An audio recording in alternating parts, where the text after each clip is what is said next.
Telemedicine পরিষেবায় সফল রাজ্য। প্রত্যন্ত অঞ্চলে উচ্চস্তরের স্বাস্থ্য সেবায় সফল রাজ্যের উদ্যোগ। টেলিমেডিসিন পরিষেবায় সফল রাজ্য বিষয়ে জানবো খালিদ জামাল, আমাদের প্রতিনিধি রয়েছেন টেলিফোনে। খালিদ, কি জানা যাচ্ছে? দেখো, মূলত করোনা কালে কিন্তু এই টেলিমেডিসিন পরিষেবা রাজ্য সরকার চালু করেছিল, কিন্তু সেটা একটা যুগান্তকারী সিদ্ধান্ত হয়েছিল। সেটাই কিন্তু আজকে এক্স হ্যান্ডেলে পোস্ট করে মুখ্যমন্ত্রী মমতা বন্দ্যোপাধ্যায় জানিয়েছেন।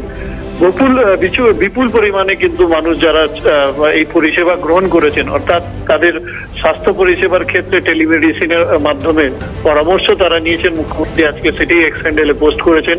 ৯,০০০-এর বেশি যারা চিকিৎসকরা রয়েছেন তারা কিন্তু এই পরিষেবার ক্ষেত্রে, যার নাম স্বাস্থ্য ইঙ্গিত দেওয়া হয়, যে এই স্বাস্থ্য ইঙ্গিতের যে পরিষেবা, সেই পরিষেবা কিন্তু গ্রহণ করেছেন।